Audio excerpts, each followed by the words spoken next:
예, 방금 소개받은 한남식입니다. 예, 저는 지난 한 20년 동안 영국에 살면서 신약 개발을 인공지능으로 하는 연구를 이제 캠브리지 대학교에서 이제 해오고 있었고요. 그러면서 최근 들어서 이제 말씀드리겠지만 양자 이론을 인공지능에 접목을 할 필요성을 느끼게 되면서 저희 랩에서 여러 가지 다양한 시도를 했고 그 중에 하나를 오늘 소개를 시켜드리도록 하겠습니다. 그래서 작년 9월부터는 연세대학교 양자정보학과에 전임으로 오게 돼서 이제 좀 더 국내에서 더 많은 활동을 하려고 하고 있고요. 그리고 마지막은 이제 제가 영국 캠브리지 카디아텍이라고 하는 스타트업을 2021년도에 창업을 해서 인공지능 신약 개발을 하고 있는데 거기에도 역시 양자 이론을 접목하는 그런 연구를 진행하고 있습니다. 그래서 오늘의 주제는 앞서도 몇 번 양자의 가능한 어떤 활용 분야가 바이오, 특히 신약 개발이라는 말씀을 많이들 주셨는데 신약 개발이라고 하는 분야는 상당히 어려운 분야입니다. 그래서 예를 들면 신약을 하나 개발하는 것과 로켓 하나 개발하는 것을 비교했을 때 그 개발 비용이 보통 신약 개발이 4배 정도 비싼, 물론 이제 금전적으로 비싼 이유로 모든 걸 설명할 수는 없지만 단적으로 표현하기에 그만큼 어렵고 예를 들면 시간도 오래 걸리고 여러 가지 프로세스가 들어가고 여러 인력이 필요하고 여러 가지 실패와 어떤 그런 게 필요하단 말일 텐데 이렇게 어려운 신약 개발에 인공지능이 잘 적용되는 건 아실 텐데 거기에 양자까지 적용할 필요성이 대두되고 있습니다. 그래서 방금 말씀드린 대로 신약 개발은 너무 긴 과정이 필요하고 제가 좀 슬라이드가 많아서 시간이 제한적이라 빨리빨리 넘어가고 앞에서 이미 설명 주신 부분들이 있기 때문에 중복되는 내용은 스킵을 하겠습니다. 그래서 그 중에서 신약 개발이 가장 어렵다고 하는 부분은 바로 매우 저조한 성공률 때문인데 저렇게 비싼 과학 프로젝트가 성공률이 뭐 8, 90%가 넘어야 될 게 어떻게 보면 맞는 말인데 오히려 10% 미만의 성공률을 보이고 있는 점은 매우 어려운 점이라고 할 수 있겠고요. 2017년 정도부터 벌써 한 10년 전 얘기인데 그때부터 인공지능이 신약 개발에 적용이 될 수 있을 것인가에 대한 논의가 이루어졌고 10년이 지난 지금 날은 인공지능이 신약 개발에 사용되는 건 너무나 당연하다게 받아들여지고 있는데 이제는 저는 양자가 아마 그런 똑같은 길을 가지 않나 생각합니다. 10년 전에 제가 돌아다니면서 이제 연구비를 수주하거나 공동 연구를 하거나 제약사에게 얘기를 할 때 처음 가장 어려운 부분은 인공지능이 왜 필요한지를 설명하는 것 자체였는데 어떻게 보면 지금 오늘날에는 그게 필요 없지만 이젠 양자가 왜 필요한지를 역설하는 그런 상황인데요. 양자 역시 인공지능처럼 앞으로 5년에서 10년 사이에는 인공지능 신약 개발이라는 분야에 있어서 매우 필수적인 도구가 되지 않을까 하는 생각을 하고 있고 이거의 근면 바닥에는 그 데이터의 중요성이 또 얘기가 안 나올 수 없는데 이러한 보시는 대로 휴먼 지놈 프로젝트라는 게 끝난 이후에 우리 몸의 DNA 시퀀싱이나 이런 거 하는 이런 시퀀싱 기법들에 대한 비용이 매우 급격히 떨어진 것 역시 아주 매우 중요한 역할을 했죠. 즉 비용이 떨어짐으로 해서 우리는 대용량 데이터가 생겼고 그 대용량 데이터를 인공지능으로 분석을 할 수밖에 없는 상황이었다가 이제는 사실은 데이터의 홍수, 범람이라고 얘기를 해서 인공지능조차 어떤 수학적인 한계점이나 이런 것들 때문에 계산이 안 되거나 예를 들면 뭐 큰 데이터 스페이스를 전체 글로벌 서치할 수 없는 문제가 있다거나 아까 뭐 스트럭처럴한 얘기는 많이 해주셨지만 단백질의 구조 부분도 마찬가지지만은 저는 조금 더 기능적인 펑셔널한 부분 또 멀티오믹스 얘기도 나왔지만 그런 부분 얘기를 드리려고 합니다. 그래서 멀티오믹스는 간단히 말씀드리면 우리 몸을 구성하고 있는 DNA 부모로부터 받은 것 그 다음에 그것이 우리가 생활을 하면서 뭐 이렇게 말씀 죄송하지만 뭐 술이나 흡연을 하신다거나 뭐 혹은 안 좋은 식습관이나 운동을 안 하신다거나 또 최악의 경우에는 무슨 마약이라든지 극단적인 것을 흡입할 때 우리 몸에 있는 DNA가 망가지는 후성 유전학을 공부한 에피지네틱스라든지 또 우리 몸을 구성하는 프로틴을 연구하는 프로테오믹스 같이 다양한 오믹스로 끝나는 시퀀싱 기법들을 총합을 말하는 거라고 할 수 있겠습니다. 그래서 이런 데이터들을 가지고 저희 연구실에서는 지난 한 20년 동안 어떻게 하면 인공지능 개발 방법론으로 이런 멀티오믹스 데이터를 잘 분석할 수 있는가 그리고 그걸 통해서 우리 몸 안에 있는 바이올로지를 이해하면서 그걸 바탕으로 역으로 왜 병에 걸리는지를 이해하면 거기서부터 단초를 찾아서 어떠한 프로틴, 어떠한 단백질, 어떠한 유전자가 내 몸 안에 나쁜 것들, 예를 들어 암이라든지 이런 걸 만들어내는지를 알게 되면 그거를 신약의 타겟으로 삼을 수 있다는 그런 이론에 근거해서 연구를 해왔고, 결국에는 새로운 타겟과 신약 재창출이라고 하는 이미 승인받은 약물을 다른 진화한 분야에 사용할 수 있는 가능성을 탐색하거나, 또 진단을 미리 하기 위한 어떤 조기 진단의 바이오마커를 검색한다든지 이러한 연구를 다양한 질환 분야에서 해오고 있었습니다.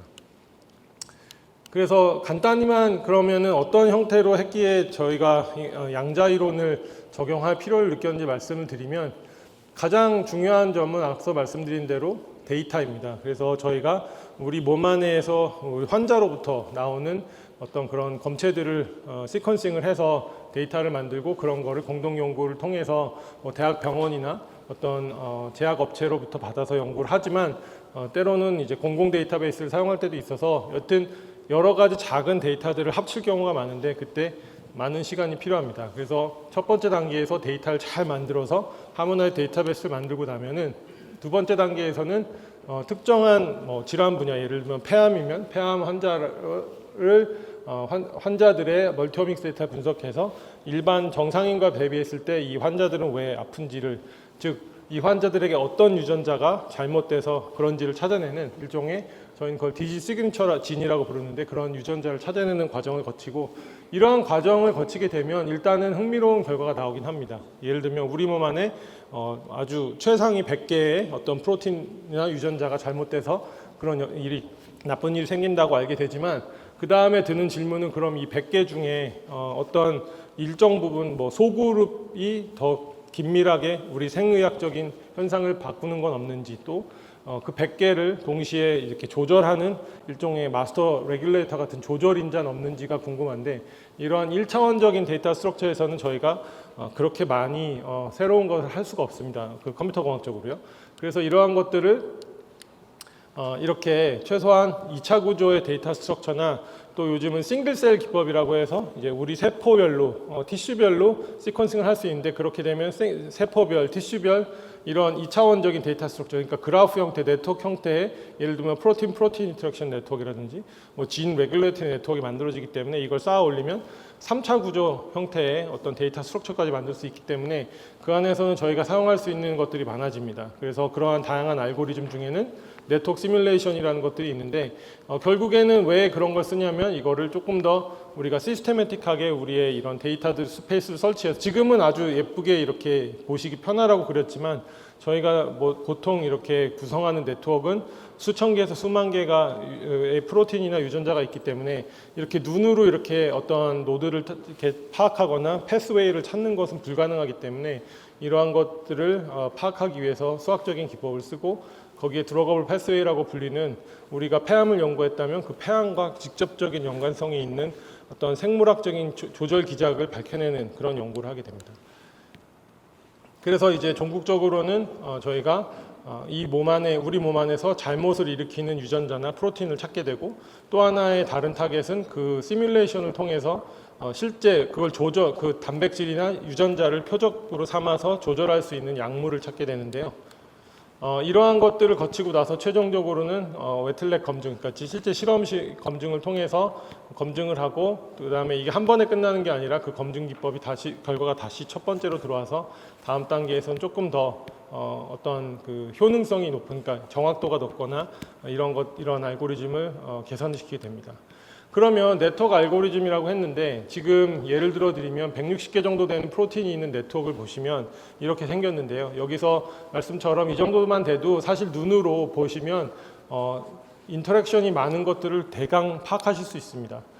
그렇지만 아까 말씀드린 1000개에서 수만 개에 달하는 것이 되면은 이게 불가능하기 때문에, 지금 보시는 랜덤워크 위드 리스타트라고 하는 1950년대에 알란 튜링이라고 하는 이제 캠브리지 출신의 천재 과학자가 만든 이런 튜링 머신을 만든 분이 만든 이런 네트워크 알고리즘을 사용하게 되는데, 오늘날에도 사실 이런 알고리즘은 많이 사용이 되고 있습니다. 예를 들면은 넷플릭스에서 새로운 영화를 추천할 때나 SNS에서 새로운 친구를 추천드리거나, 아니면은 쿠팡이나 아마존 같은 데서 새로운 상품을 여러분께 계속 추천드릴 때, 사실은 이러한 여러분이 보신 영화나 여러분의 인맥이나 여러분이 기존에 사용하신 구매하신 것들을 네트워크 형태로 구성한 다음에 거기서 저러한 알고리즘을 돌려서 결국에는 저런 알고리즘이 시뮬레이션이 끝난 후에는 아까 말씀드린 대로 160개의 프로틴이 있는 네트워크라면 160개 프로틴마다 점수가 부여가 되게 되고 그 점수를 소팅하게 되면 바로 랭킹이 순위가 매겨짐으로써 160개 중에 어떤 게 가장 중요하고 제일 덜 중요한지가 파악이 되고요.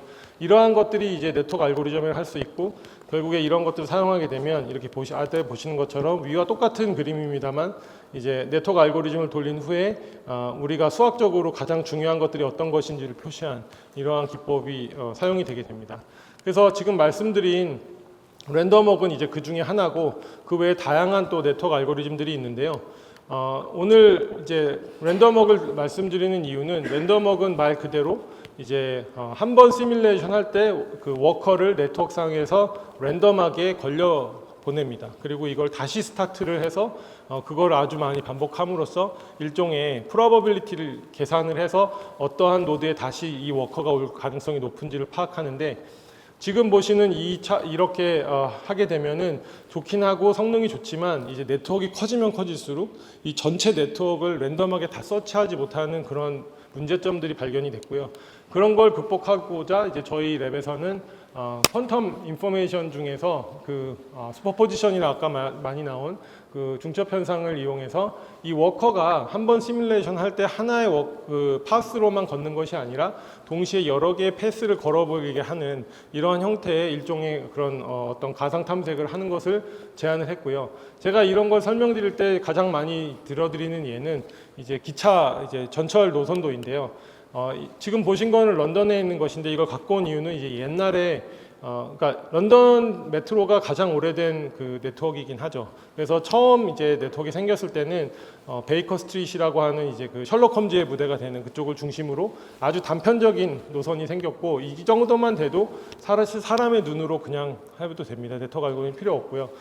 또 이 정도 되는 거는 저희 그 약을 하는 입장에서는 약을 만드는 입장에서는 어떤 휴먼 지놈 프로젝트가 막 끝났을 때 아주 데이터가 제한적인 상황에서 우리가 그릴 수 있는 프로틴 인터랙션 네트워크 정도 된다고 생각이 됩니다. 하지만 아시는 것처럼 시간이 지날수록 네트워크는 점점 메트로도 커져갔고 또 그 아까 보여드린 대로 시퀀싱 비용이 떨어지면서 우리에게 주어지는 데이터 양은 커지면서 우리의 프로틴 인터랙션 네트워크도 점점 커졌습니다. 그래서 점점 이런 형태로 이제 발전을 해서 이렇게 매우 복잡한 이런 현상이 됐고요.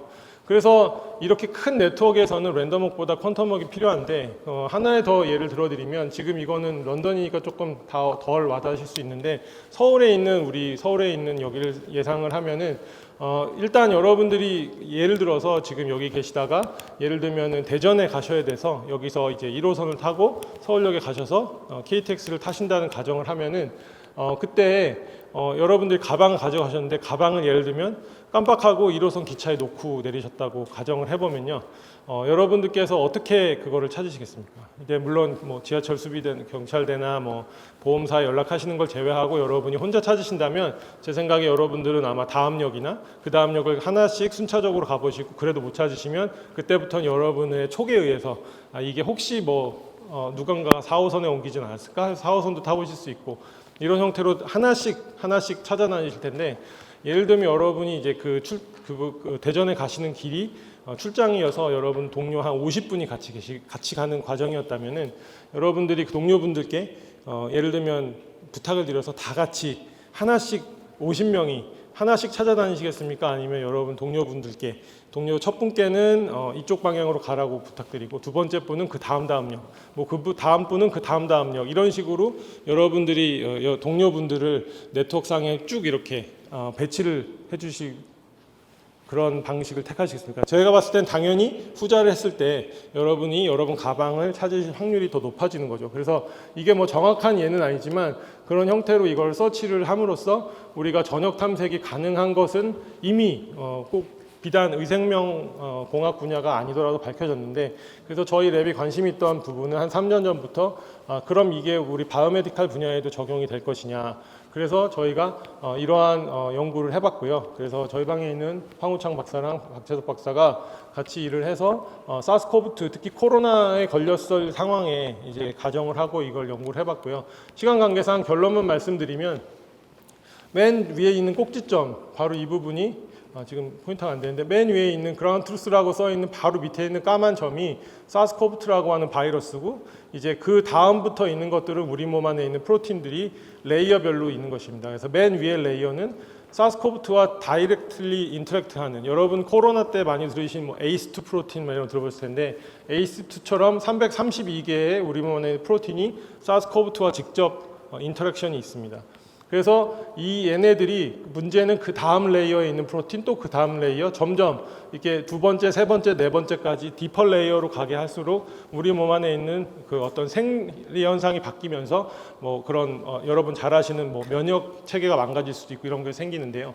지금 파란색 점들은 그동안 코로나에 대한 연구가 많이 되면서 바이오마커나 약물 타겟으로 이미 밝혀진 프로틴들을 저희가 표시를 한 것입니다. 그리고 나서 당연히 퀀텀웍과 저희 랜덤웍을 돌려봤을 때 어떻게 결과가 나왔냐면 초록색으로 보시는 것이 랜덤웍이라고 하는 보통 일반적으로 쓰는 네트워크 알고리즘인데 저희가 이미 알고 있던 것처럼 전역 탐색이 어려움으로 해서 디퍼 레이어에서는 보시는 것처럼 세 번째, 네 번째는 많이 이제 발견을 하지 못했고 반면에 빨간색은 퀀텀웍인데 저렇게 우리가 퀀텀웍을 사용함으로 해서 더 중요하다고 저희가 생물학적으로 생각이 되는 디퍼 레이어에 있는 프로틴들도 검색이 되고 표적으로 찾아낼 수 있다는 것을 보인 결과가 되겠고요. 물론 저 빨간 점들이 그렇다고 해서 그냥 랜덤한 게 아니라 생의학적으로 코로나에 특히 롱 코로나에 롱 코비드에 중요한 피지올로지의 영향이 있다는 것을 밝힘으로 해서 논문을 퍼블리시를 했고요. 이게 관심 있으신 분들은 한번 보시면 되겠습니다. 그래서 이건 이제 퀀텀이 왜 신약 개발에 필요한 데는 이미 앞에서 다 말씀하셨으니까 생략을 하고 특히 저희 연세대학교에서는 연세 퀀텀 컴플렉스를 구성하면서 IBM 퀀텀 시스템 1이라고 하는 국내에서는 가장 현재 성능이 좋은 퀀텀 컴퓨터를 보유하고 있고 이를 바탕으로 다양한 연구, 특히 신약 개발 연구를 하려고 하고 있고요. 특히 작년에 알파이치 과제를 저희가 성공적으로 수주함으로 해서 퀀텀 기술을 활용한 신약 개발 혁신이라는 주제로 이제 연구를 하고 있고 아까 말씀 주신 박경덕 교수님을 포함해서 저희 연세대학교 양자정보학과의 여러 교수님들과 또 다양한 연구기관이 함께 협력을 하고 있습니다. 그래서 아주 간단히만 말씀을 드리면 시간이 다 됐는데 이미 인공지능 신약 개발이 다양한 형태로 활용은 되고 있지만 어쩔 수 없는 구조적인 한계가 있고요. 그걸 이렇게 정리를 했고 바로 이러한 어려운 점들을 저희가 양자 기반 병렬 신약 개발 플랫폼을 성공적으로 이제 개발하면서 이것을 다 오버컴하고 실질적인 혁신 신약 개발이 가능한 그러한 것들을 만들겠다는 것 그리고 제가 캠브리지에 있다 보니까 연세대학교와 캠브리지가 같이 협력할 수 있는 특히 국제공동 협력을 통해서 더더욱 캠브리지에는 밀러 연구소라고 하는 곳에서 이렇게 다국적 제약사와 함께 제약 컨소시엄을 구성하고 있고 여기에는 신약 개발에 관련된 전문성이 높기 때문에 양자와 신약 개발을 접목시키는 국제공동 연구 역시 추가적으로 진행할 그런 계획을 갖고 있습니다. 경청해 주셔서 감사합니다. 네, 좋은 발표 감사합니다. 네, 그러면 이번 발표와 관련해서 혹시 질문 있으신 분께서는 손을 들어주시면 감사하겠습니다. 저기 좌측에 검정색 조끼 입으신 분께 말씀 전달 부탁드리겠습니다. 네, 비즈니스 핀란드의 배용준입니다. 교수님 그 강의 잘 들었고요. 세계적인 제약사들하고 이렇게 협업을 하고 계시는데 우리 한국의 제약사들하고는 어떤 교류나 협력 포인트가 있는지 궁금해서 드립니다. 예, 좋은 질문 감사드립니다. 그래서 국내에서도 뭐 회사 이름을 소개시켜 줄지 모르겠지만 몇몇 군데와 실질적인 논의는 하고 있고요. 그리고 한 군데하고는 이미 공동 연구를 AI 관련된 거지만 이미 수행을 한 적도 있고 그래서 국내에서도 솔직히 말씀드리면은 외국 기업 중에는 아스트라제니카나 뭐 베링거 엔젤라임이나 이런 모더나도 포함해서 이미 퀀텀 신약 개발을 하고 있습니다. 그런데 그분들이 관심 있어 하는 분야는 계속 얘기 나왔던 어떤 화학 구조식에 대한 시뮬레이션이나 프로틴 도킹이나 구조에 대한 것에 집중을 하고 있고요. 사실 그 부분이 인공지능이 처음 신약 개발에 들어올 때도 거기부터 들어왔는데 양자도 그렇게 들어오고 있는데 이제 저희 그룹에서 하고 있는 연구는 그보다 더 앞단 신약 개발에서는 그 전 단계라고 불리는 실질적인 생물학적인 표적을 찾는 물질 전에 생물학 표적을 찾는 단계를 하고 있어서 이 부분은 사실 외국 기업들도 하고 있지는 않고 국내에서도 아직은 하는 곳은 없는 걸로 알고 있습니다. 안녕하세요. 육군사관학교의 정근홍입니다. 오늘 제가 그 준비를 한 내용은 좀 거창하게 보이는데 그리고 내용도 조금 많은데 그래도 잘 생각을 해보고 지금 여태까지 계속 여기서 들어보니까 많은 분들이 뭐 알고리즘이라든지 아니면은 뭐 주요 내용들을 많이 발표를 해주셔서 제가 지금 방금 한 교수님이 엄청 설명을 잘 하시는 걸 들으면서 저도 조금 쉽고도 재미있게 그리고 와닿는 좀 설명을 해야겠다는 생각을 해서 조금 많이 필요 없는 부분은 좀 이렇게 삭제를 하고 제가 설명을 드리도록 하겠습니다. 아마도 지금 오늘 발표를 많이 들으셨을 때 화학 분야에 있어서 또는 Material Discovery에 있어서 이제 양자 컴퓨팅이라든지 양자 알고리즘이 많이 쓰인다, 그다음에 AI가 많이 쓰인다는 거 말씀을 많이 들었을 겁니다. 아마 그래서 왜 그러면 화학 쪽에서 이런 것들이 많이 쓰이는지를 좀 설명을 해드리려고 합니다. 여러분들 우리가 보통 케미컬 스페이스라고 하는데 화학 물질의 종류는 어마어마합니다. 화학 물질은 계속 생기기만 생기지 없어지지 않습니다. 여러분들이 지금 앞에 있는 뭐 물통이라든지 아니면은 그 시트라든지 모든 게 화학 물질이 새로 만들어지면서 구조가 만들어지면서 그것들이 우리 일상생활에 쓰이는 거죠. 통상적으로 우리 주변에 쓰이고 있는 화학 물질의 개수는 10의 60승계 정도라고 합니다. 10의 60승계 정도면 어느 정도냐면 우리 지구에 해당하는 모든 모래알의 개수가 10의 20승입니다. 그리고 우주에 해당하는 모든 별수가 10의 20승계입니다.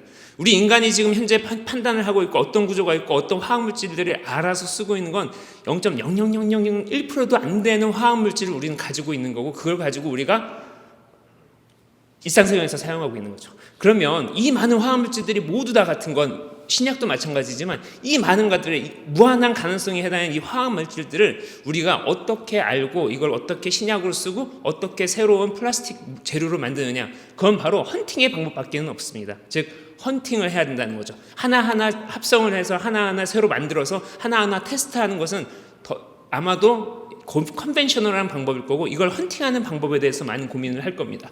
그 헌팅하는 방법을 잘 생각을 해보면 이 물질에 해당하는 화학 물질이라고 해당하는 물질을 두 가지 종류를 저 왼쪽에 뒀는데요. 이 두 가지 물질은 뭐 많이 보신 분들은 화학 보신 분들은 알겠지만 두 가지 물질들은 원소의 개수가 똑같습니다. 근데 하나는 독성이 강하고 하나는 독성이 별로 없습니다. 모든 화학물질들이 이렇게 원소의 개수가 다 똑같은데 어느 건 독성이 강하고 독극물이고 어느 건 약이 되는 이 현상, 이건 결국은 전자 배치 때문에 그렇습니다. 그 전자들이 어떻게 본딩을 하고 어떻게 브레이킹을 하고 전자들끼리 어떻게 왔다 갔다 하면서 화학 반응이 만들어지면서 결국 그 물질의 성질을 결정적인 역할을 한다는 거죠. 그럼 이 전자들의 배치, 전자들의 브레이킹과 본딩이 만들어지는 전자들에 대해서 아는 것은 아마 스크래치부터 원래부터 이 전자들에 대한 성질을 잘 이해하면서 파퓰레이션에 대한 이해를 하면서 우리가 그 물질에 대한 성질을 알아내는 것이 한 방법이 될 수 있을 겁니다. 그러면 전자에 대해서 우리가 그 정보를 알고 그거에 대해서 아는 가장 그 방법에 있어서 가장 핵심이 되는 게 여기 우리가 양자역학에 해당하는 가장 핵심인 양자역학의 슈레딩거 이퀘이션이 되겠습니다. 즉 슈레딩거 이퀘이션을 풀어야지 양자역학적인 요소를 풀어야지만이 우리가 이 전자에 대한 정보를 알 수 있다는 거죠. 그래서 여기에서 여러분들한테 또 한 번 꼭 강조시켜 드리고 싶은 게, 저는 이제 양자화학적인 계산은 이제 박사 때부터 계속 해온 사람인데 양자화학 계산 이라는 거는 실은 양자 컴퓨팅 알고리즘 쓰는 거는 아닙니다. 하지만 슈레딩거 이퀘이션을 기본적으로 풀려는 노력은 똑같습니다. 다만 그러면 그럼에도 불구하고 이 양자 화학 계산 기법으로 해서 이런 시뮬레이션으로 해서 전자들에 대해서 정보를 알아서 이 물질이 약인지 독인지를 알아내는 그런 연구를 했던 사람들이 노벨상을 2번이나 탔다고 보시면 되고요. 이 여기에 있어서는 양자 컴퓨팅은 아니지만 슈레딩거 이퀘이션을 사용해서 이렇게 했을 때 결정적인 여기의 방법은 뭐냐면 많은 가정을 합니다. 가정들을 엄청나게 많이 두고요. 그 가정을 할 때에는 전자들의 개수가 많아지면 많아질수록 이 가정하는 게 너무 많아져서 결국은 잘 맞지 않는 거죠. 이 가정을 많이 한 상태에서 이 양자화학적인 문제를 푸는 게 우리 통상적으로 이해는 슈퍼컴퓨터를 사용해서 우리가 고전적인 컴퓨터를 사용해서 할 수 있다는 거고요. 다시 한번 말씀드리지만 양자 컴퓨팅 알고리즘은 아닌 상황입니다. 그렇다면 방금 전에 말씀드렸던 것처럼 양자 컴퓨팅 알고리즘을 사용해서 양자 컴퓨팅에 해당하는 원래에 해당하는 전자에 대한 전자가 워낙 이 큐빗에 해당하는 것들이 전자에 대한 이야기를 할 수 있으니까 그것에 대한 성질을 넣어주면 조금 더 이 스크래치부터에 해당하는 그 정보를 알아내는 데 좋지 않을까라는 게 바로 말씀드린 것처럼 버텀 어에서 시작하는 원래 양자 양자 컴퓨팅, 양자 화학 계산이긴 하지만 여기에 양자 컴퓨팅 알고리즘이 들어가면 더 좋을 것이다라고 얘기할 수 있는 거고, 또 하나는 10의 60승에 대한 저 많은 화학 물질들에 대해서 우리가 알고자 할 때 또 다른 방법은 탑다운이 있을 겁니다. 많은 데이터베이스, 막 10의 60승과는 데이터베이스는 아니겠지만 많은 데이터베이스를 갖고 그 데이터베이스 기반으로 해서 어떤 물질이 그 다음 학습을 통해서 그 다음에 이 물질이 정말로 약에 쓰일지 독극물이 될지를 하는, 그건 바로 우리가 통상적으로 이야기하는 AI 기법이 될 겁니다. 그러면 우리는 지금 양자 컴퓨팅 알고리즘의 새로운 시대가 오면서 방금 전에 말씀드린 것처럼, 그리고 많은 분들이 앞에서 얘기했던 것처럼 양자 알고리즘이 AI를 부스트업 할 수 있는 알고리즘들이 많이 만들어지고 있고, 방금 전에 말씀드렸던 것처럼 양자 컴퓨팅에 해당하는 그 스핀에 해당하는 그 스테이트들에 해당한 서로 인터랙션들이 진짜로 전자에 해당하는 미묘한 에너지까지에 대한 것들을 한다라고 했을 경우엔 이 양자 컴퓨팅에 해당한 두 가지에 해당하는 이 성질들은 아마도 지금 방금 말씀드린 스크래치 버텀업 또는 탑다운에 해당하는 것들을 한 단계 더 부스트업 할 수 있지 않을까라는 차원에서 화학 분야에 있어서 이런 양자 컴퓨팅 알고리즘 기반 AI 기법이 미래에 되게 중요한 역할을 할 수 있다라고 여러분들한테 말씀드릴 수 있을 것 같습니다.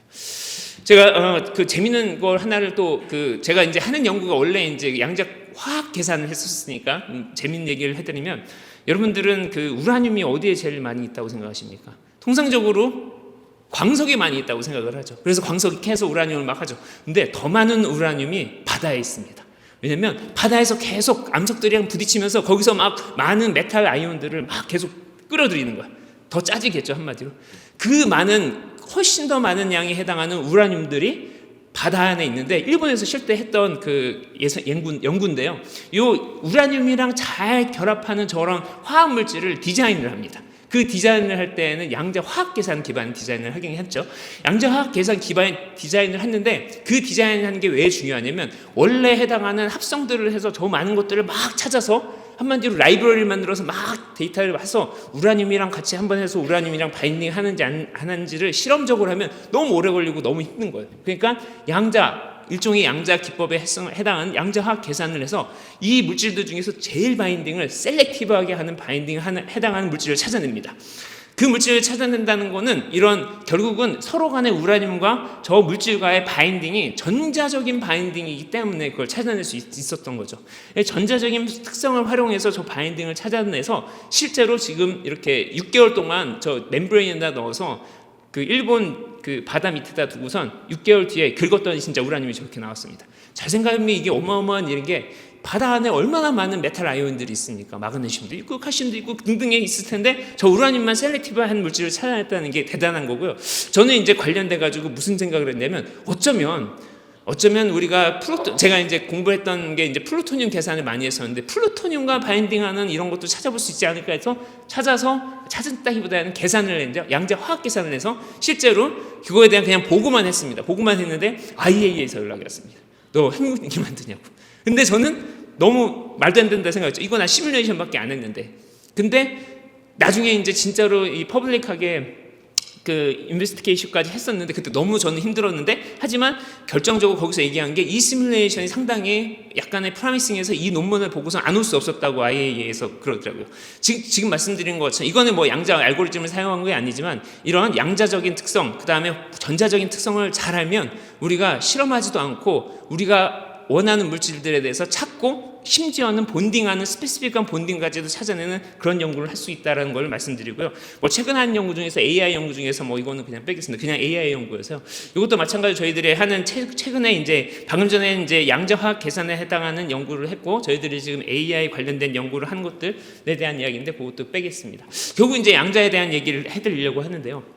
앞에서 되게 말씀을 되게 잘해주셔서 제가 뭐 더 하면 저보다 더 전문가분들이 많아서 말씀을 안 드리지만, 어쨌든 이 알고리즘 기반에 해당하는 화학 분야에서도 많이 발전이 이루고 있고요. 저희들이 하는 연구는 지금 말씀드리는 기존인 신경망, 기존의 AI 신경망 플러스 양자 컴퓨팅이 갖고 있는 양자 알고리즘을 혼합을 하는, 통상적으로 그거는 양자 신경망이라고 보통 얘기를 하는데요. 한마디로 고전 신경망과 양자 신경망을 믹싱하는 겁니다. 믹싱해서 조금 더 이게 혹시나 이게 조금의 이득을 줄까? 실제 이득은이라고 얘기하면 좀 그렇긴 하지만 이득을 줄까에 대한 연구를 시작을 했고요. 이 연구를 한 것들은 아까 말씀드린 것처럼 AI 기법에 의해서 어드밴스된 그 정보를 줄 수 있지 않을까라는 차원에서 했습니다. 그래서 이러한 양자신경망이 제가 뭐 처음 시작한 것도 아니고 많은 분야에서 이게 많이 시작이 되고 있는데 여기에 결정적인 단점은 배런 플래터라는 현상입니다. 이게 뭐냐면 우리가 알고 있는 양자 컴퓨팅에 해당하는 각각에 해당하는 것들이 많아지고 깊어지고 하면은 얘네들이 더 이상 최적화를 못 시키는 현상입니다. 너무 이게 한마디로 너무 빨리 자기가 최적화에 빠진 거라고 생각하시면 됩니다. 로컬 미니멈이라고도 하여튼 이런 최적화를 실패하는 그런 배런 플래터 현상이 있는데 최근에 이 배런 플래터가 가장 이쪽 AI 양자신경망에 있어서 되게 큰 문제 중에 하나인데 이거를 이제 조금 더 이제 개선을 해줄 수 있다라고 알려진 게 퀀텀 데이터 리업로딩이라는 방법과 그다음에 아이덴티티 블록 스트래티지라는 방법 두 가지가 있는데 이거는 뭐 길게 말씀드리긴 그렇지만 계속적으로 조금이라도 덜 된 그 스트럭처 구조에서 아키텍처 구조에서 조금이라도 이 배런 플래터를 막아주는 방법을 두 개를 믹싱을 해서 저희들이 했고요. 그랬는데 저희들이 맨 처음에 연구를 수행한 건 실제로는 이걸 수행했습니다. 제가 이제 군인이다 보니까 실제 화학 무기 중에서 독성이 강한 화학 무기가 뭐냐를 제가 연구를 많이 했었거든요. 제가 지금 군이기도 하니까. 그래서 이 독성에 해당한 화학무기를 연구를 해서 AI 기법으로 AI 플러스 양자 화학 계산 기법으로 해서 이거에 대해서 독성을 예측하는 연구를 했는데 이걸 예측하는 거에 해당하는 그 어큐러시 우리가 얘기하는 이게 얼마만큼 네가 만든 AI 모델이 얼마만큼 잘 맞냐 했을 때 한 69% 정도에 해당하는 모델이었습니다. 근데 이제 이 69%에 해당하는 모델을 가지고선 지금 방금 말씀드린 것처럼 양자 컴퓨팅에 해당하는 알고리즘을 넣었더니 많이 증가를 하는 겁니다. 물론 이게 진짜로 이득인지 아닌지는 이거 말고도 많은 여러 가지들 테스트를 해봐야 되는데 여하튼 알고리즘 상에서 양자 컴퓨팅 알고리즘 실제로 양자 컴퓨팅을 활용한 알고리즘을 활용했더니 해픈 투비 훨씬 더 좋은 한 80% 정도에 해당하는 80% 정도에 해당한 정확도를 얻어냈고요. 이거를 가지고 저희들이 활용을 했던 건 국방과학연구소에서는 실제 화학 무기를 가지고서 테스트를 많이 하거든요. 근데 실제 화학 무기가 너무 위험하니까 이거보다도 독성은 약하고 물리학적 성질은 비슷한 걸 좀 추천해달라 해서 이 모델 갖고선 추천을 했더니 실제로 합성해봤더니 이게 실제 독성이 없고 실제로 괜찮다라는 것까지 증명까지 돼서 실제 국방과학연구소는 저희들이 추천해준 물질을 쓰고 있습니다. 근데 이걸 하고 나서 이제 논문을 못 내겠는 거예요. 왜냐면 이걸 갖고선 화학무기를 만들 수도 있는 거야. 그렇지 않을까요? 새로운 화학무기 구조를 딱 주고 나서 우리가 모델을 만든다고 요즘에는 모델 만들면 다 기터브 올리고 막 다 그래야 되거든요. 물론 이제 좀 이렇게 하기도 하지만 하여튼 그래서 요거를 하지 않고선 저희들이 이제 생각한 게 그러지 말고 그러면 최신 모델 중에서 독성을 예측하는 모델 중에 하나를 이건 이게 있다 없다 정도만 하는 건데 이거에 해당한 모델보다 조금 더 우리가 좋은 걸 보여주면 되지 않겠느냐라는 차원에 있어서 방금 전에 말씀드린 것처럼 똑같은 양자 컴퓨팅 알고리즘까지 믹싱해서 같이 했더니 조금 더 많이는 오르진 않았지만 이 밑에 해당하는 F1에 해당하는 스코어 이게 얼마만큼 정확하냐 정도라고 생각하시면 되고요. 저희들이 했던 모델을 가지고 했더니 한 80% 조금 더 높은 걸 해서 지금 꽤 괜찮은 데서 리비준의 논문 중에 있습니다. 그래서 이런 연구를 했을 뿐만 아니라 저희들이 하는 연구는 아까 전에 VQE도 설명 많이 해주셨는데 VQE도 좀 하고 있고 새로운 물질 대부분의 이전에 해당하는 새로운 물질들이 이제 리니어 구조였는데 화학 물질에 대해서 조금 더 복잡한 구조에 대한 VQE 같은 것 등등도 하고 있고 익사이티드 스테이트에 대한 얘기도 하고 있는데 시간이 많이 없어서 그래서 지금 이제 이 말씀드리면 결국은 이게 저희들이 생각하는 이 AI뿐만 아니라 이렇게 탐색의 한계를 극복해 줄 수 있는 방금 전에 말씀드린 10의 60승에 가능한 분자들을 조금 더 빨리 이거를 탐색하고 조금 더 많은 양에 대해 탐색하고 더더욱 중요한 건 더더욱 정확한 방법으로 탐색하는 데 있어서 기존 양자 화학의 시뮬레이션에 벽이 있다는 거죠. 그래서 중간에 해당하는 우리가 보통 많이 들어보셨을 텐데 이제 DFT 근사 방법을 많이 쓰는데 거기에 있어서 한계가 있는데 아마도 이것들은 다음에 지금 우리가 얘기하는 양자 컴퓨팅이 있으면 어쩌면은 이거에 대해서 그리고 폴트 토런트 되게 많이 얘기를 하는 건데 그런 식에 해당하는 것도 있으면 훨씬 더 많은 진전이 있지 않을까. 10의 60승에 해당하는 것들까지는 아니지만 많은 양의 새로운 화학 물질을 헌팅할 수 있는 시기가 올 수 있지 않을까라고 말씀을 드릴 수 있고 우리는 그리고 많은 사람들이 말씀하셨지만 화학 분야가 최우선 응용 분야라고 생각을 하고 있습니다. 그래서 이 분야에 있어서 헌팅을 제대로 할 수 있는 것들에 대한 고려가 필요하고 그에 대해서 연구도 엄청나게 많이 이루어지고 있습니다. 정말 너무너무 많은 논문들이 지금 나오고 있고요. 실제로 2025년 작년입니다. 화학 분야에 있어서 실제로 양자이득을 입증하는 연구가 발표됐었습니다. 네이처에 발표됐고요. 유시 버클리랑 그 다음에 구글에서 같이 연구를 했습니다. 이제 화학 중에서 제일 유명한 스펙트로스코피 중에 하나가 NMR이라는 스펙트로스코피인데, 이 NMR에 해당하는 스핀 다이나믹스에서 서로 간의 인터랙션에 해당하는 것들인데, 이게 타임 에볼루션에 의해서 이게 타임의 변화에 따라서 얘가 서로 간의 인터랙션이 막 시그널이 막 변하고 막 그러거든요.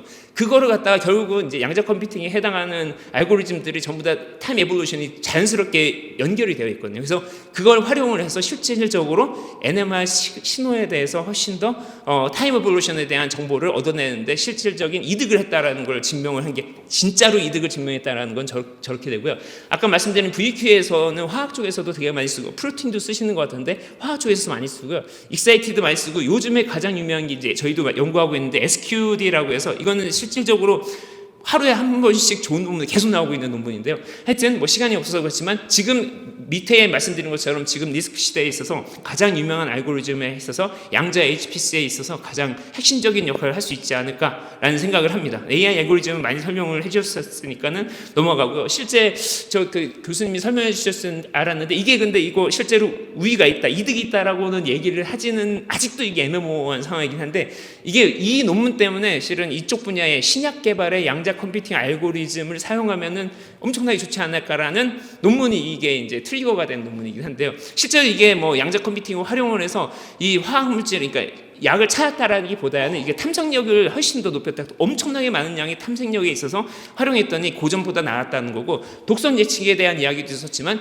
이것은 아까 전에 제가 말씀드린 거랑 똑같습니다. 어떤 happen to be 이런 양자 알고리즘을 썼었는데 훨씬 더 이전보다 좀 더 나은 것 같다 정도인데, 진짜로 이득인지 모르겠지만 지금 방금 말씀드린 것처럼 더 많은 힐베르트 공간에 대해서 더 많은 탐색이 가능하고, 그걸 활용을 잘 하면은 우리가 조금 더 좋은 그 독성을 예측을 할 수 있고, 또는 촉매를 가지고 촉매에 대한 일렉트론에 대한 정보도 얻어냈으니까 알아낼 수 있고, 그다음에 소재로도 우리가 적용할 수 있고, 그다음에 위약 소재로도 우리가 활용할 수 있지 않을까라는 차원에서 하고 있고요. 저희들이 연구한 것 중에 또 하나인데, OLED 소재 같은 경우에는 excited state가 되게 중요합니다. 이제 excited state를 계산하는 게 양자 화학 계산하는 분들의 되게 많은 사람들이 연구하고 있는데, 이거는 꽤 많이 지금 양자 컴퓨팅 기반에 해당하는 알고리즘들이 개발이 되고 나면서 많이 이게 맞는다라는 연구를 많이 하고 있습니다. 시간이 없어서 말씀드리겠지만, 아까 말씀드렸던 화학 분야에 있어서 대표적인 내용들입니다. 그래서 신약이라든지 물성 예측 같은 경우는 아주 활발하게 지금 이루어지고 있고요.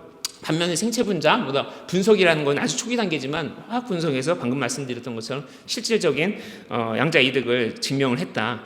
미래에 뭐 패러다임이 전환이 가속화되고 있고, 산업 세계 생태계가 변화가 되고 있는 상황에서 지금 이제 실험실을 넘어서 실질적인 응용 단계가 되고 있어서 지금 AI의 한계에 돌파할 수 있는 패러다임이 제시되고 있습니다. 그래서 말씀드렸던 것처럼 화학 산업이 최우선 수혜 분야인 것은 거의 확실하다고 생각을 합니다. 그래서 제가 그 육사라고 했는데, 제가 내일 모레 글피 3월 1, 2부터 이제 서강대로 부임하게 됐습니다. 그래서 서강대 가서 지금 가면은 이제 저는 군인이었으니까 홈페이지 못 만들거든요. 그래서 최근에 이제 홈페이지 만들고 막 있습니다. 그래서 조금 더 뭔가 해보려고 그래서 AI 퀀텀 퓨전 케미스트리 랩이라는 것을 만들어서 열심히 연구를 해서 이 분야에 어떻게 뭐 제가 선도를 할 수 없겠지만 이 분야에 계속 열심히 연구를 해서 실질적인 양자 컴퓨팅 알고리즘과 AI가 연결지어서 뭔가 의미 있는 연구를 할 수 있도록 노력하겠습니다. 경청해 주셔서 감사합니다. 네, 좋은 발표 감사합니다. 네, 이번 발표와 관련해서 질문이 있으신 분께서는요, 손을 들어주시면 감사하겠습니다. 네, 가장 왼쪽에 검정색 옷 입으신 분께 마이크 전달 부탁드리겠습니다. 네, 한국특허전략개발원 손승철이라고 합니다. 네, 좋은 강연 잘 들었습니다.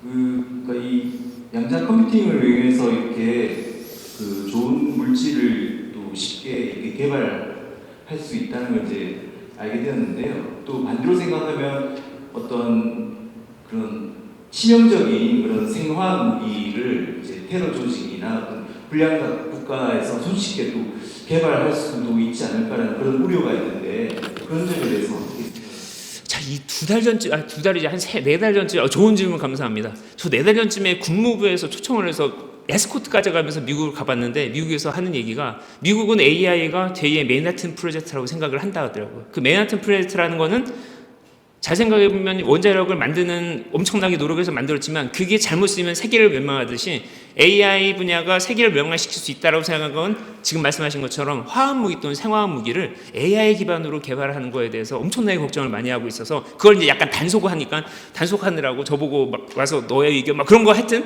그렇게 하고 왔는데 지금 말씀하신 것처럼 지금 이 AI 기반 양자뿐만 아니라 모든 이런 그 우리가 비난 좋은 뜻으로 많이 개발되어 있는 최고에 해당하는 기술들은 이제 인간에 해당하는 그 기술, 그 생각하는 기술 수준 넘어갈 때 이거를 컨트롤하는 건 엄청 중요하다고 생각합니다. 그래서 지금 AI 서밋에서 지금 안전성 평가, 안전에 대해서 그 주로 이제 미국 중심으로 해서 그 안전에 대한 그 연구소들이 만들어져서 이거에 대해서 특히 LLM 모델에 대해서는 이것들을 전부 다 어느 정도 이제 단속할 수 있도록 하는 게 법은 아니지만 서로 간에 어그리먼트가 이루어진 상태입니다. 그래서 그거 차원에서도 뭐 물론 이제 논문들도 되게 중요한데 그런 차원에서 저도 마찬가지지만 많은 특히 이런 연구자들이 AI 퀀텀도 마찬가지일 겁니다. 근데 퀀텀은 아직은 뭐 실제로 화학물질을 엄청난 걸 아직까지 찾아내지 못했지만 한 교수님이 찾아내실 것 같은데 막 찾아내면은 그때쯤 됐을 때 이제 지금 거기 미국에서 걱정해서 이렇게 서밋을 여는 것처럼 미래에는 그렇게 되게 중요한 역할을 할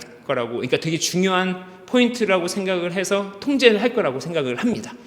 네, 그래서 뭐 당연히 걱정할 수 있고 저도 많이 걱정하고 관련된 일을 좀 많이 하고 있는데 그거에 대해서는 많은 지금 그 걱정을 많이 하고 있고 그걸 안 할 수 있도록 노력을 많이 하고 있는 상황입니다. 네, 오늘 주제는 실증 사료화 도입 전략에 대해서 말씀을 드리도록 하겠습니다. 특별히 이번 세션에 두 가지 특징이 있더라고요. 보니까 주로 이제 케미스트리 관련된 내용이 많았고, 그다음에 두 번째는 연사분들의 그 스피킹 스피드가 엄청나게 빠르다라는 두 가지 좀 특징이 있었던 것 같습니다. 뭐 어찌됐든 넘어가서 본론으로 들어가면 저는 뭐 뭐 인텔을 비롯해 가지고 LG 일렉트로닉스 그다음 포스코홀딩스를 다녔었고요. 현재는 지금 메가전 클라우드에서 CQO로 재직하고 있습니다. 뭐 양자 컴퓨팅은 잘 아시는 바와 같이 전 세계 글로벌 리더들이 뭐 엄청나게 중요한 기술이다라고 이제 그 얘기를 했고요. 그렇기 때문에 각 기업들이 거의 1년에 한 2천억 정도씩 지금 투자를 하고 있는 상황입니다. 당연하게도 이제 양자 컴퓨팅은 제가 생각이 지금 현재 시점에서 인류가 생각할 수 있는 어떻게 보면 궁극의 어떤 그런 컴퓨팅 리소스다라고 생각할 수 있을 것 같고요. 지금 현재의 인공지능이 모든 산업에 영향을 미치는 바와 같이 양자 컴퓨팅도 당연하게 모든 산업에 영향을 미칠 거다.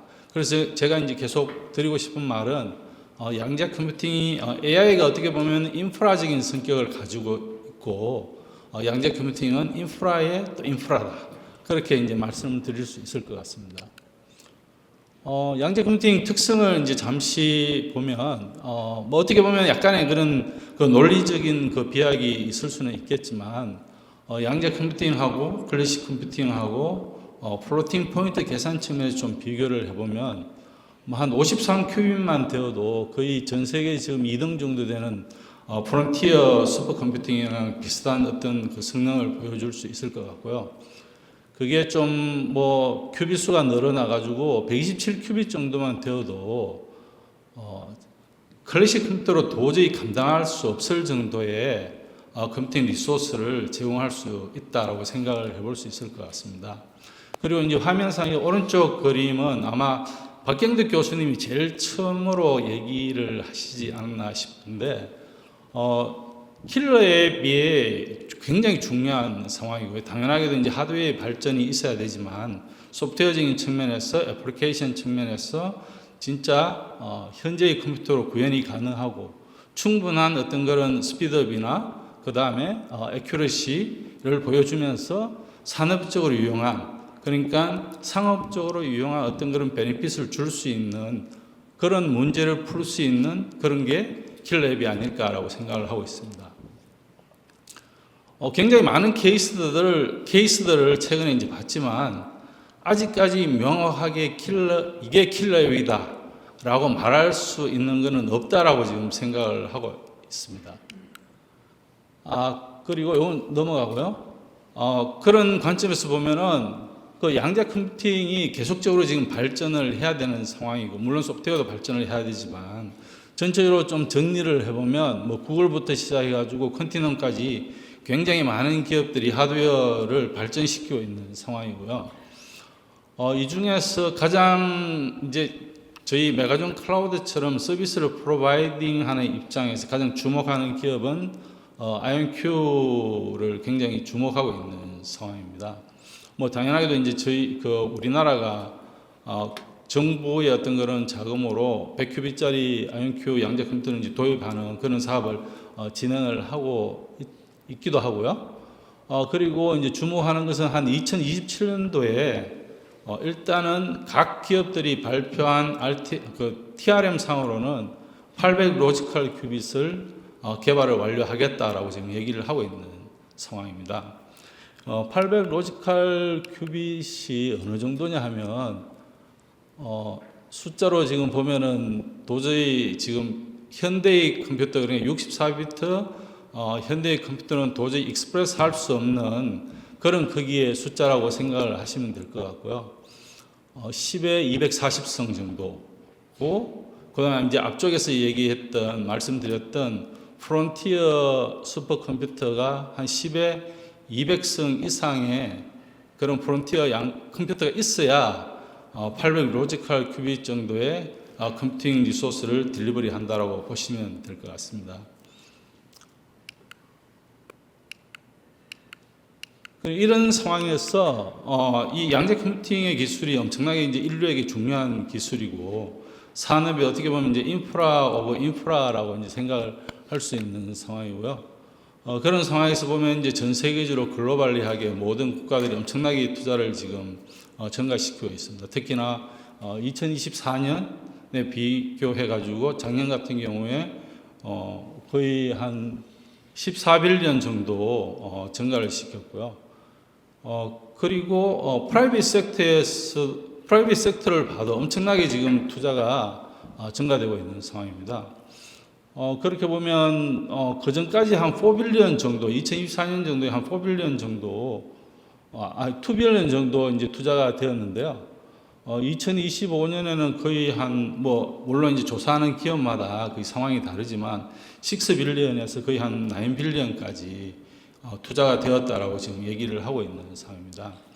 그런 관점에서 보면 저는 두 가지 정도를 조금 주목을 하고 있는데, 아이온큐가 2027년에 800 로지컬 큐빗을 만들겠다 하나, 그 다음에 2025년에 엄청난 그런 투자들이 이루어졌다. 그러니까 투자가 어떻게 보면은 약간의 시간 차이를 두고 결국은 기술 발전, 기술 혁신으로 연결되는 사례들이 많다라고 보여지면 거의 생각하기에 한 2027년, 2028년 정도 되면 어떻게 보면 기술 혁신의 변곡점이 오지 않을까, 그렇게 조심스럽게 예상을 하고 있는 상황입니다. 글로벌 보면은 이제 퀀텀 컴퓨팅을 개발하는 많은 회사들이 엄청나게 지금 투자를 진행을 하고 있고, 예를 들면 지난주 같은 경우 이제 인플렉션이 IPO를 했고요. 오늘은 IQM이 곧 이제 IPO를 진행을 하겠다라고 이제 말씀을 하셨고, 결국은 현상들을 보면 IPO를 통해 가지고 R&D 자금을 확보하고 활발하게 기술 개발, 그다음에 M&A 등을 통해 가지고 기술 주도권을 쟁탈하는 그런 상황이 될 것 같고, 특히 이제 기술 경쟁적인 측면에서 보면 논리 큐비트, 오류 정정을 포함한 논리 큐비트, 그다음에 그런 애플리케이션 개발, 그리고 이제 생태계 확장, 이런 여러 가지 부분들에 대해 가지고 굉장히 처해지고 있는 상황입니다. 지금까지 이제 기술 관련해 가지고 어떤 기술의 발전 현황에 대해서 간단하게 말씀을 드렸고, 투자에 대해서도 말씀을 드렸습니다. 그러면 앞쪽에서 말씀을 드렸다시피 아직까지 하드웨어 기술이라든지 소프트웨어 기술이 발전하지 않은 상황에서 그럼 현재의 그럼 기업들은 그럼 손을 놓고 그냥 아무것도 하지 않느냐? 그건 아니고요. 다양한 기업들이 관련해 가지고 기술 개발들을 진행을 하고 있는 상황이고요. 이 케이스 같은 경우는 뭐 앞쪽에서 잠시 이제 언급이 되었지만 아스트라제네카하고 그다음에 IonQ AWS가 공동으로 진행을 한 케이스고, 특히나 이제 메탈 촉매에 대한 어떤 그런 에너지 계산에 양자 컴퓨팅을 활용한 경우라고 볼 수 있을 것 같습니다. 이 경우는 뭐 성공적으로 한 20배 정도 런타임을 줄인 케이스이고요. 이제 조금 이제 아쉬운 거는 앞쪽에서 말씀드렸다시피 그 세 가지 축, 킬러비 되기 위한 세 가지 축들이 있었는데, 이제 조금 아쉬운 거는 확실하게 이제 스피드업을 보여줬고, 그 다음에 어떻게 보면은 현재의 컴퓨터로도 지금 이제 구현이 된 상황이고요. 상업적으로도 어느 정도 이제 렐러번트한 문제이긴 한데, 조금 아쉬운 게 이제 애큐러시 부분에 약간의 이제 문제가 있는 상황입니다. 결국은 이 개발하는 팀 같은 경우는 어찌됐든 이제 큐비 수가 조금 더 늘어나면 충분한 애큐러시를 딜리버리 할 수 있을 거다라고 이제 얘기를 하고 있는 상황이고요. 실제로 이제 킬럽이 될지 말지는 조금 더 한 2, 3년, 1, 2년 정도 더 기다려 봐야 되지 않을까 그렇게 생각을 하고 있습니다. 그 다음 케이스는 이제 그 포트폴리오 옵티마이제이션의 양자 기술을 이제 활용한 케이스고요. 기존의 뭐 방법들, 그 다음 텐스 네트워크 방법들, 이런 여러 가지 방법들과 비교해서도 가장 큰 문제들을 해결을 하면서 굉장히 두어버란 시간에 결과를 딜리버리 할 수 있어서, 실제로 파이낸스 쪽에 있는 기업이면은 한 이런 문제들을 가지고 지금부터 좀 연구 개발을 진행을 하면 어떨까 해서 유스 케이스에 포함시켰습니다. 다음 케이스는 상대적으로 굉장히 큰 재무적인 효과를 보여주는 케이스라고 볼 수 있을 것 같습니다. 암모니아 크래킹 관련된 문제인데, 실제로 이제 예를 들면 그 수소 관련해 가지고, 예를 들면 뭐 그린 스틸을 생산하기 위해서는 그린 하이드로젠, 그린 수소가 지금 필요한 상황인데, 뭐 어떻게 보면 단순하게 생각을 하면 태양열을 가지고 그냥 우리나라에서 수소를 생산하면 되지 않을까라고 생각을 할 수 있는데, 실제로는 이제 그렇게는 되지 않고요. 왜냐하면은 그린 수소를 생산하기 위한 그 코스트조차도 어떻게 보면 글로벌리 이제 비교 대상이기 때문에 상대적으로 그린 에너지를 저비용으로 생산할 수 있는 국가에서 수소를 생산하는 게 더 전체적인 그 서플라이 체인에서 더 유리한 상황입니다. 보통 이제 그린 수소 같은 경우는 뭐 예를 들면 중동 지방이나 그다음에 호주 이런 데서 이제 생산이 될 거고요. 그러면은 수소를 한국으로 그냥 가져오면 되냐? 또 그건 아니고요. 이게 이제 가장 효과적인 부피나 이런 것들을 따져 가장 효과적인 방법이 암모니아로 만들어서 암모니아를 다시 한국에서 이제 수소를 분리하는 그런 방법을 일반적으로 이제 택하게 되고요. 그런 과정에서 뭐 예를 들면 우리나라에서 한 2040년, 2050년에 엄청난 양의 철을 생산을 해야 되는데, 거기에 필요한 수소가 지금 한 5 밀리언, 그런 500만 톤 정도라고 이제 생각을 하고 있는 상황이에요. 500만 톤 그 생산에 대한 그런 아모니아 크래킹 하는 그 공정에 대해 가지고 생산성을 한 2%에서 3%, 5% 뭐 이 정도만 올려도 1년에 거의 뭐 2천억에서 조 단위의 어떤 경제적인 효과를 가져올 수 있는, 굉장히 어떻게 보면은 경제적인 베네핏 측면에서는 굉장히 스트레이트 포워드한 유스 케이스라고 말씀드릴 수 있을 것 같습니다. 그리고 또 하나 이제 좀 저희들이 이제 국가적으로 조금 생각해 봐야 될 부분은 퀀텀 LLM 쪽이 있다라고 생각을 하고 있습니다. 아시는 바와 같이 라지 랭귀지 모델 같은 경우는 가장 지금 핫한 어떻게 보면은 키워드이자 산업적으로 중요한 전략적인 기술이고요. 현재 이제 데이터 센터 하나 건설하면 옆에다가 이제 원자력 발전소를 하나 지어야 된다라고 할 만큼 굉장히 에너지 비효율적인 그런 컴퓨팅 리소스라고 볼 수 있고, 결국은 지금의 어떤 그런 스피드로 컴퓨팅 리소스가 계속 필요한 양이 늘어나게 되면 결국은 CMOS 기반의 라지 랭귀지 모델을 위한 데이터 센터는 사실은 서스테이너블 하지 않다라고 이제 생각을 해볼 수 있을 것 같습니다. 이러한 부분에 이제 양자 컴퓨터를 좀 활용을 하는 게 좋을 것 같다라고 많은 분들이 생각을 하고 있고요. 뭐 젠슨 항이 실제로는 CMOS 기반으로 여러 가지 칩 한계는 물론 있지만 그런 시스템적인 그다음 소프트웨어적인 것들을 통해서 극복이 가능하다라는 뉘앙스의 이제 말씀을 하셨는데 저는 실제 어찌됐든 양자 컴퓨팅 없이는 이렇게 폭발적으로 늘어나는 컴퓨팅 리소스의 대응이 가능하지 않다라고 말씀드릴 수 있고 결국은 양자 컴퓨터가 이 부분에 뭔가를 해야 된다. 그리고 이 부분의 연구가 굉장히 초기 단계이기 때문에 우리나라가 좀 더 전략적으로 미리 선점을 해서 연구를 진행을 하면 어떨까라고 생각을 하고 있습니다. 조금 지금 거의 한 2분 50초밖에 안 남았는데 좀 빨리 진행을 하면 제가 일하고 재직하고 있는 메가존 클라우드는 한 1.4조 정도 되는 매출액에 한 2,000명 정도의 직원으로 클래식 컴퓨팅하고 비즈니스 솔루션을 제공하는 회사이고요. 클래식 컴퓨팅 쪽에 어떤 그런 그 클라우드 서비스, 비즈니스 솔루션 공급 외에 이제 양자 컴퓨팅 관련된 비즈니스도 이제 시작을 했고, 앞쪽에서 IQM이나 파스칼이 얘기를 했지만 이러한 컴퓨팅 리소스도 저희들이 아마존 브레킷하고 애저 퀀텀을 이용해서 시장에 공급을 하고 있습니다. 또 하나 저희들이 시장에 공급하려고 하는 것은 실제로 이제 그 양자 하드웨어 같은 경우 굉장히 고가의 컴퓨팅 리소스이기 때문에 그 GPU 기반의 양자 에뮬레이터도 저희들이 시장에 공급을 하려고 하고 있고요. 이런 것들은 어떻게 보면 교육용이라든지 그다음에 개발용 이런 측면에서 생각을 해주시면 될 것 같습니다.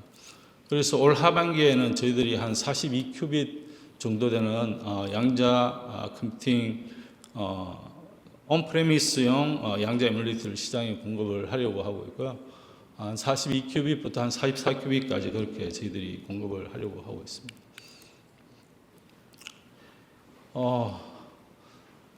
앞에서 이제 말씀을 드렸지만 굉장히 많은 그런 그 투자의 어떤 변곡점을 인해 가지고 상용화, 사업화 시점이 곧 다가올 거다. 2027년, 2028년 그 정도로 저희들이 이제 생각을 하고 있는 상황이고요. 퀀텀 AI가 굉장히 중요하고 예를 들면 퀀텀 LLM 같은 경우는 굉장히 초기 단계이기 때문에 정부의 그런 적극적인 투자가 있어야 되겠다. 기업도 마찬가지고요. 그런 관점으로 어떻게 보면 미래의 어떤 그런 그 경쟁력을 미리 이제 확보를 해야 된다라고 생각을 하고 있는 상황입니다. 그리고 하드웨어 개발도 계속적으로 이루어져야 되고 킬러 앱들도 분명히 나와야 상업적으로 성공이 가능하다라고 이제 생각을 하고 있는 상황이고요. 메가존 클라우드는 QPU 기반의 클라우드 서비스하고 그다음에 말씀드렸다시피 에뮬레이터 기반의 경제적인 개발 환경을 이제 제공을 하려고 하고 그다음에 컨설팅 POC를 통해 가고 QPU 전환까지 연결을 하고 있는 상황입니다. 저희들은 클래식 도메인의 어떤 그런 검증된 성공 경험을 기반으로 해서 미래에는 앞으로 2, 3년 내에는 아시아에서 양자 클라우드 서비스 넘버원 프로바이더가 되는 것을 목표로 진행을 하고 있습니다. 감사합니다. 네, 안녕하세요. 저는 퀀텀 인텔리전스의 수석연구원 최근수입니다. 네, 오늘 발표할 내용은 양자 컴퓨터로 학금 설계에 어떻게 적용할 수 있는지에 대해서 저희들이 했던 유즈 케이스를 발표하도록 하겠습니다.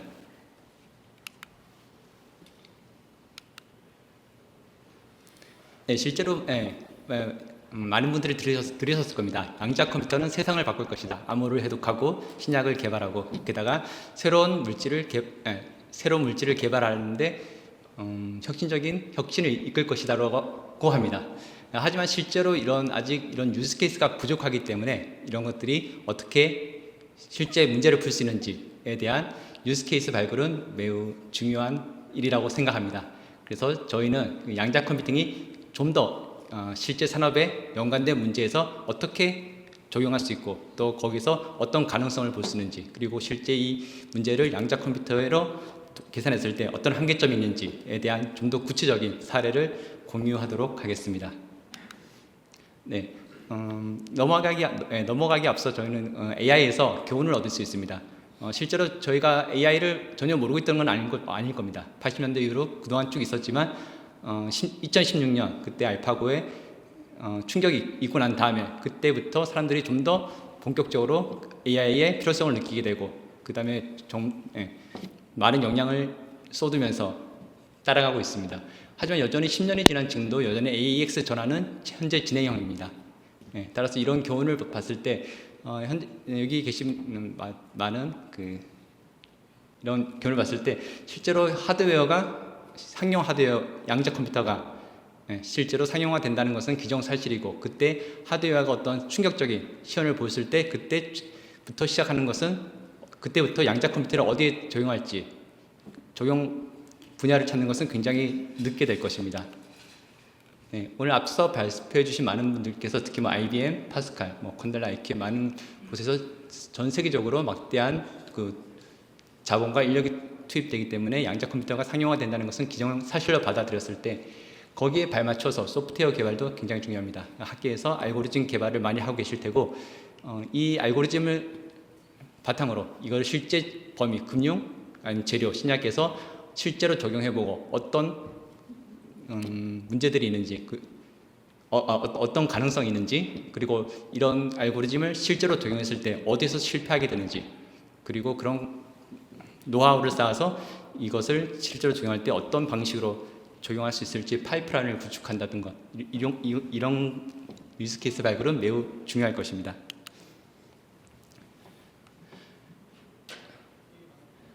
네, 그래서 양자 컴퓨터는 앞서 말씀 많이 해주신 것처럼 최적화, 시뮬레이션, 암호해독 그리고 머신러닝 이렇게 여러 가지 분야에 사용할 수 있을 텐데요. 저희는 일단은 머신러닝을 채택하였습니다.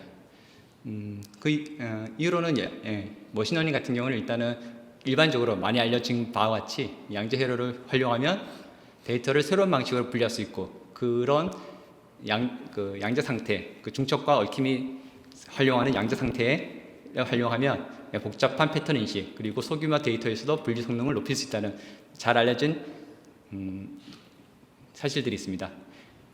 밑에 보시다시피 양자 머신러닝에서 대표적인 알고리즘이 있고 QSVM, QNN인데 저희는 QSVM, 퀀텀 서포트 벡터 머신을 아까 박형덕 교수님께서도 발표하셨던 이 알고리즘을 사용해서 연구를 진행하였습니다. 이제 본격적으로 저희가 풀어야 할 문제는 합금 개발입니다. 합금 개발에서 이 합금 개발이 왜 어렵고 그때 양자가 어떻게 적용할 수 있는지에 대한 문제입니다.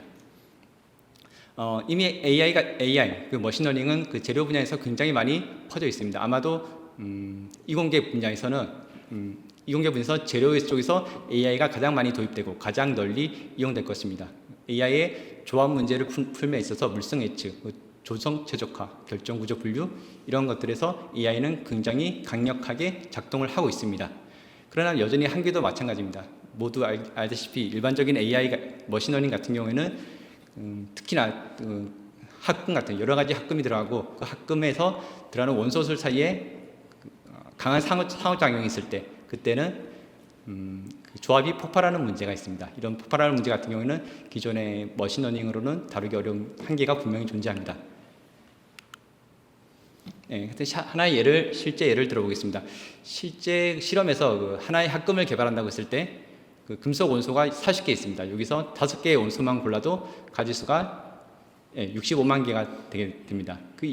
이 합금 종류만 이런데 여기서 실제로 그 비율을 각각의 조성을 조금씩 5%만 바꿔도 여기서 수백 배의 조성이 들어가게 되고 실제로 합금을 개발할 때 어떤 온도에서 개발할지 어떤 압력, 어떤 제조 공정, 어떤 시간이 들을지에 따라서 하면 실제로 조합은 탐색 공간 너무 커지기 때문에 실험에서는 이 소재들을 모두 다 탐색할 수 없습니다. 자, 그럼 이거를 실험이 아니라 머신러닝에서 한다고 하면 머신러닝의 특징은 우리가 어떤 조성들, 원소들과의 조성을 우리가 알지 못하는 드러나지 않는 어떤 관계들을 캐치업해서 어떤 좋은 결과를 예측하는 것입니다.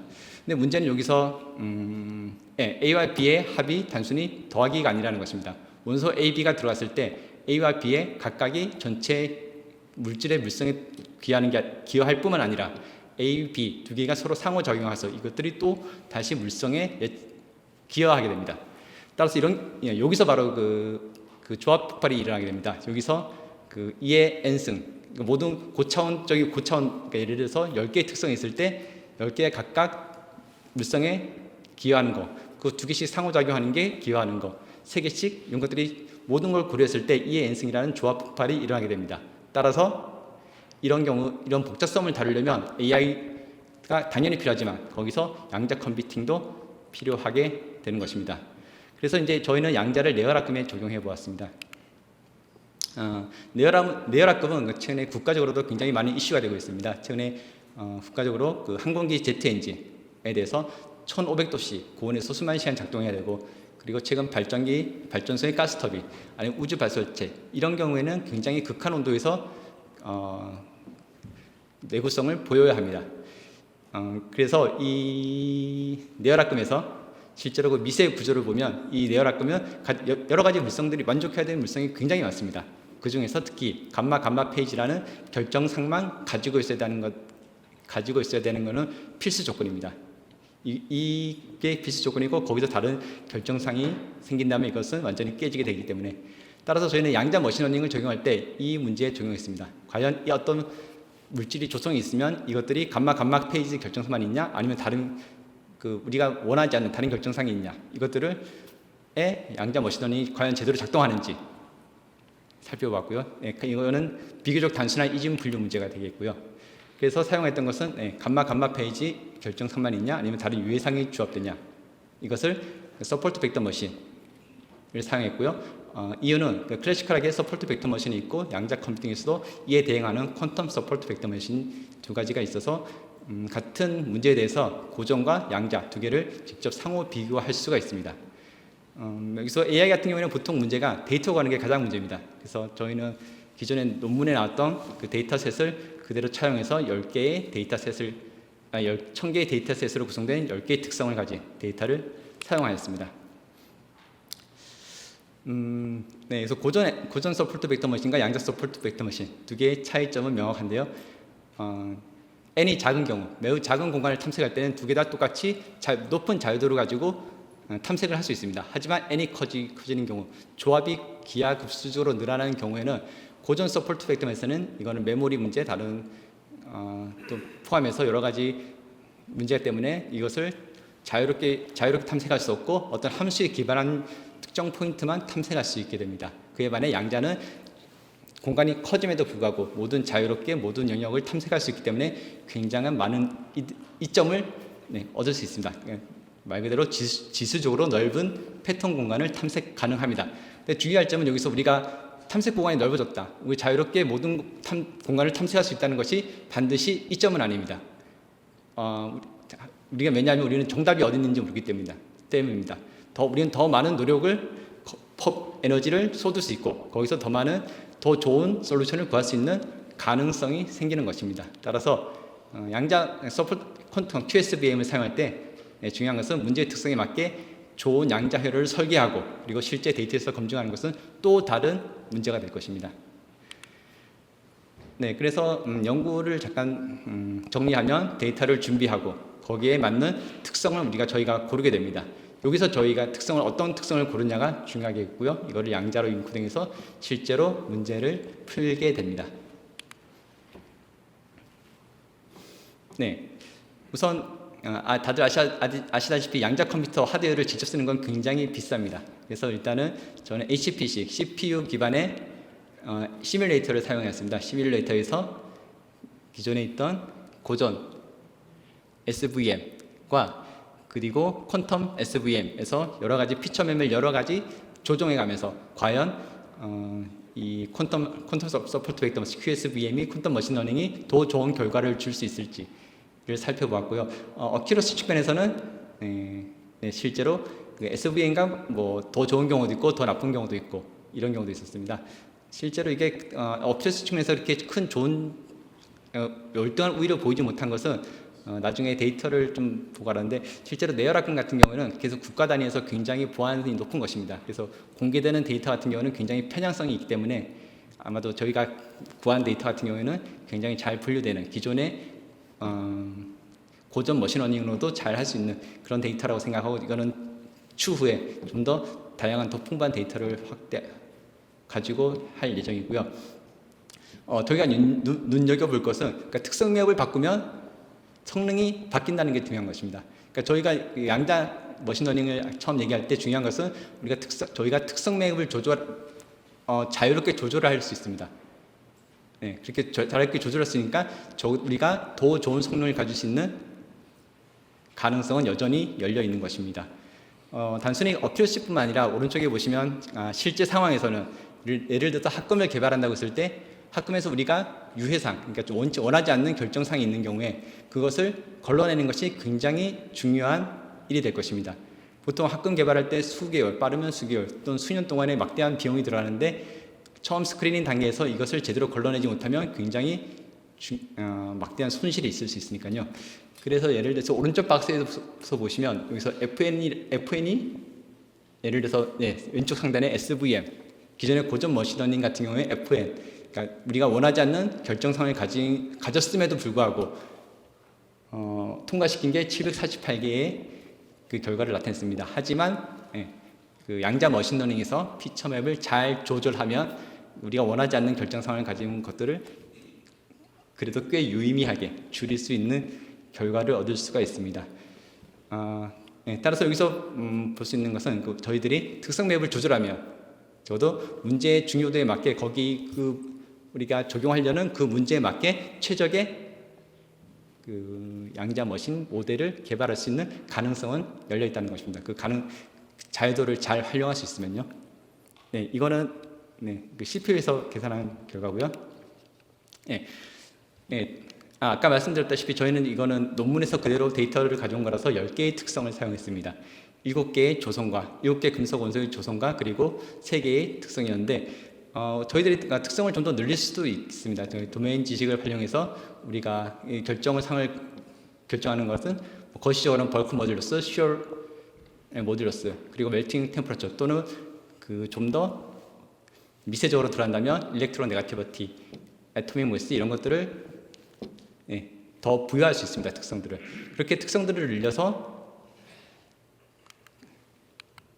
계산하면 한눈에 좀 보시기 어려울 것 같은데 프리시전이나 여러 가지 성능 면에서 기존의 고전 머신러닝은 큰 차이를 보이지 않거나 약간 상상한 것에 비해 퀀텀 머신러닝은 월등히 좋은 성능을 보이고 있습니다. 여기서도 마찬가지로 저희가 그 도메인 지식을 활용해서 특성을 늘렸을 때 QSVM의 장점을 더욱더 활용할 수 있다는 것을 확인을 했습니다. 자, 여기까지는 저희 시뮬레이터 결과고요. 그러니까 이 시뮬레이터를 실제로 IBM 양자 하드웨어에서 돌려봤습니다. 여기 IBM은 연세대 IBM 머신이랑 그리고 IBM 본사 머신을 사용하게 됐고요.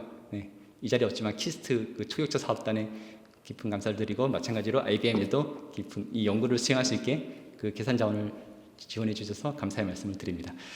보실 거는 저희 두 번째, 네 번째, 그리고 다섯 번째 그래프일 것입니다. 두 번째 그래프는 그 QSVM에서 실제 시뮬레이터, 오류가 없는 시뮬레이터에서 돌렸을 때 저런 어큐러시를 보였다면 이것을 실제 양자 하드웨어에서 돌리며 오류가 적용되게 되니까 성능이 실제로 많이 떨어지는 것은 사실입니다. 하지만 여기서 희망적이라고 하면 오류 정정 기술을 적용했을 때 거의 원상복구할 수가 있습니다.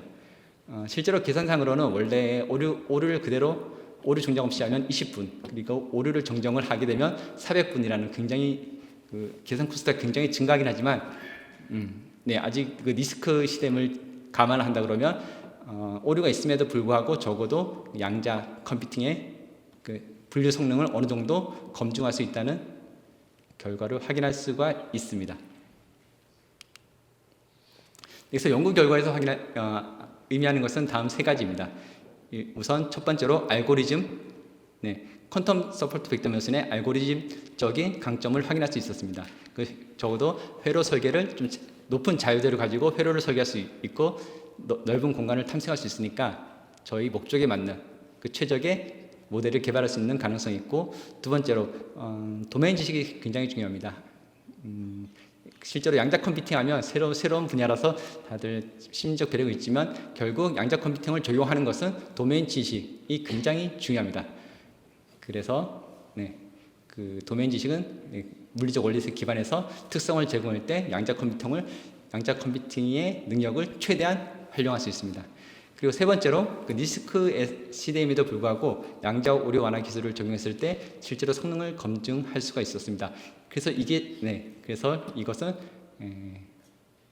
좀 더 나가면 도메인 전문가랑 양자 연구자의 협업이 굉장히 중요한 시대라는 것을 말하고 있습니다. 자, 핵심의 결론은 지금 유즈케이스 발굴의 적기라고 생각합니다. 곧 이어나올 양자 하드웨어를 맞이해서 니스크 시대임에도 불구하고 검증 가능한 걸 확인했으니까 현재 유즈케이스 발굴이 굉장히 적기이고, 이 유즈케이스를 확인하는 과정에서 도메인 지식과의 협업이 굉장히 중요합니다. 양자 컴퓨팅뿐만 아니라 양자 컴퓨팅이 적용된 각 분야의 전문가들이 실제로 각 분야의 전문가들은 양자 컴퓨팅에 대한 막연한 두려움이 있을 수 있습니다. 하지만 좀 더 적극적인 협업을 통해서 유즈케이스 발굴을 할 수 있을 것 같습니다. 그래서 지금 유즈케이스 발굴이 양자 시대의 경쟁력이라고 생각하고요. 잠깐 어펜디스로 잠깐 하면 제가 이번에 연구하면서 좀 느꼈던 건데, 실제로 그 밑에 녹색은 SVM 고전 머신러닝입니다. 그리고 위에 빨간색은 오류가 없는 양자 머신러닝을 했을 때 참 저희가 지금 있는 곳은 밑에 노란색 영역 정도일 거라고 생각합니다. 아직 하드웨어적으로 알고리즘적으로 가야 할 길이 멀다고 생각합니다. 마지막으로 이건 한 가지 더 강조하고 싶은 건 저희는 시작 개발도 하고 있는데, 이거는 지금 자리에 안 계시지만 파스칼에서 작년에 출판한 그 아카이브 논문을 바탕으로 해서 거기서 어떤 분자의 리간드가 도킹할 때 그 리간드의 구조를 예측하는 것입니다. 그러니까 저희 회사에도 마찬가지로 그 화학 바이오 쪽에 인력이 있기 때문에 여기서 도메인 지식을 좀 더 활용했을 때 여기서 실제로 그 주황색에 보시는 것과 같이 계산 시간을 굉장히 단축할 수가 있었습니다. 정확도도 마찬가지로 더 올라갈 수 있었고요. 그래서 여기서도 다시 한번 도메인 지식이 중요하다, 그리고 협업이 중요하다는 것을 강조하고 싶습니다. 경청해 주셔서 감사합니다.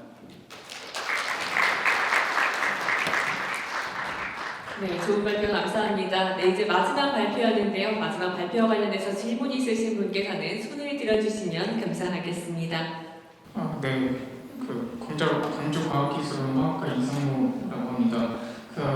앞에서 피처맵이 이제 중요하다고 말씀해 주셨는데, 그 피처맵을 물론 이제 다양한 템플릿이 있어가지고 그걸 사용하시겠지만, 이제 처음에 피처맵이 중요하면 그 피처맵이 그 데이터의 특성을 잘 나타내냐, 이게 중요하다고 생각이 들었는데요. 그러면 이제 그 피처맵에 맞는 피처를 선택하는 게 중요할 것 같은데, 그걸 선택하는 데 있어서 인사이트가 있으신지, 아니면 물론 이제 다양한 피처들을 테스트해 보시겠지만 처음에 선택을 할 때 어떻게 선택하시는지 궁금해가지고 굉장히 예리한 질문이신데요. 실제로 그 양자 머신러닝에서 피처맵을 그 데이터 특성에 맞게 고르는 것도 큰 하나의 연구 주제입니다. 일단 여기서는 여러 가지 피처맵을 트라이 앤 에러로 적용해 봤을 정도인데요. 실제로 앞으로는 그 데이터 특성에 맞게 어떤 방향으로 피처맵을 그 양자 회로를 설계해야 되는, 특성 맵을 골라야 하는지, 이것도 커다란 하나의 연구 분야가 될 것이라고 생각합니다.